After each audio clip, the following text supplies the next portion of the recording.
Hey, I'm on a property. It's one of 7 properties we listed in a package here. And this 42-acre tract, its best use is for a home site. It's going to be a rural home site for somebody. It's priced well, so we'll end up selling it.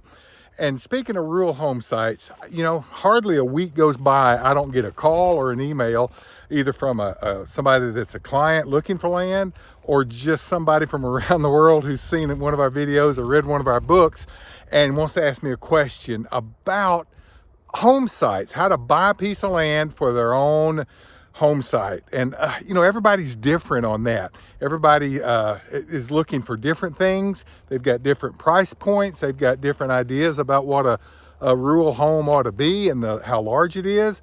So I want to give you four big principles that I have been telling people for a number of years when it comes to looking for land to buy for a rural home site.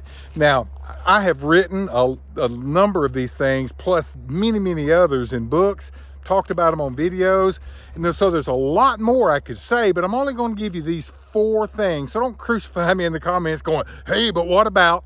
I'm telling you in advance, I'm leaving off a whole lot of things, but these 4 things I'm going to tell you are the big guiding principles. Number 1, be patient. Folks have got to be patient when they're looking for a rural tract for a home site.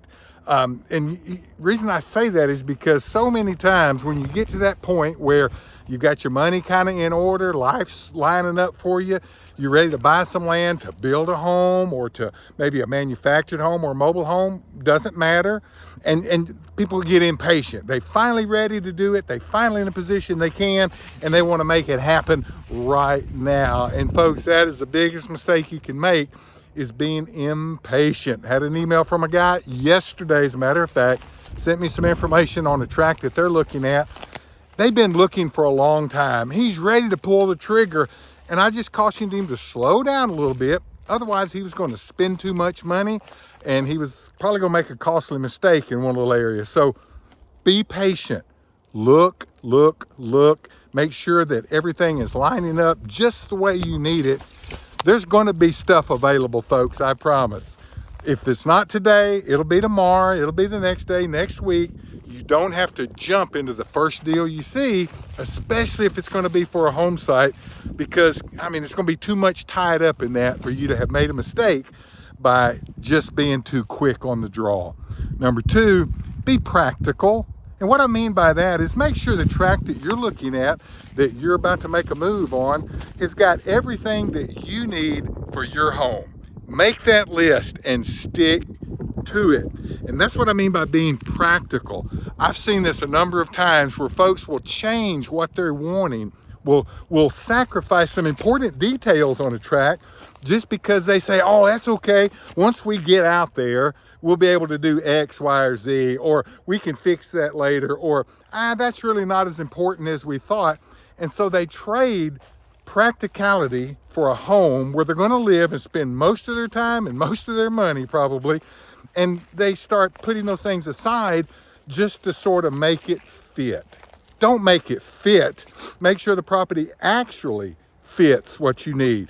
Be practical about utilities and access and the surrounding neighbors and any kind of restrictions or easements that are on the property that may hinder you some. So think about practicality. Make sure that the property lines up with your specific needs, what they are now, not what you can shape them to be later. Because I promise you, when the time and money and pressure starts squeezing in on your project, you're not going to be as flexible then as you are now. So make sure it fits you today. So number 1, be patient. Number 2, be practical.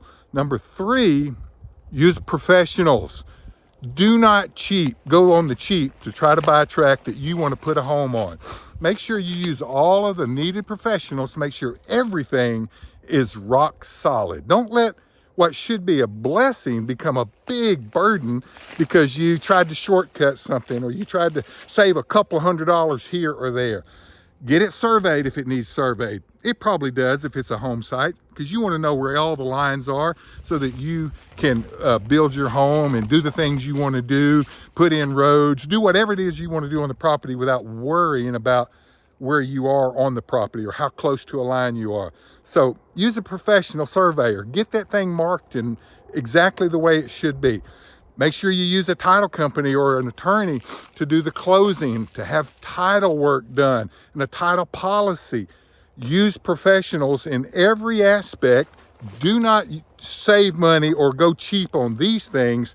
Go cheap on other stuff, but don't go cheap on the professional services that are necessary to make sure you're getting exactly what you think you're getting and you're paying for every square acre that you're buying. Do it the right way so you never have to worry about a title problem in the future. You don't have any issues that come up in the later that are going to be hard to fix. And the last thing, last big concept, be present. What I mean by that is do not, now I'm not telling you what to do, I'm just strongly recommending, do not buy a piece of land sight unseen that you're going to use for a home site. Now, when people call me and want to look at a property, they want to make an offer on something, the first thing I say is, well, have you seen it yet? Because they haven't called me to go show it, and maybe they've looked at it with another agent. A lot of times they have not seen it.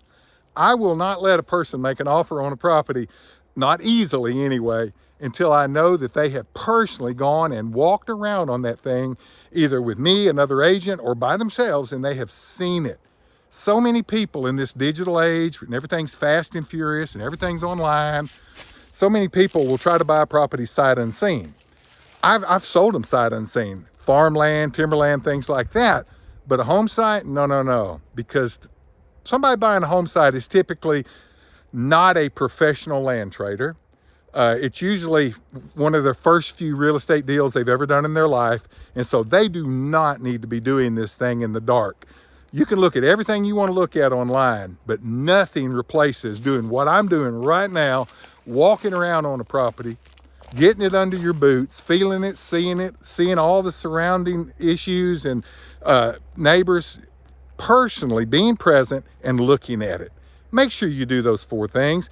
If you need some more information on being a land buyer, there's some videos right there. I put together a little playlist for you, mostly designed for first-time buyers or people that, just have not done a lot of deals. Check them out.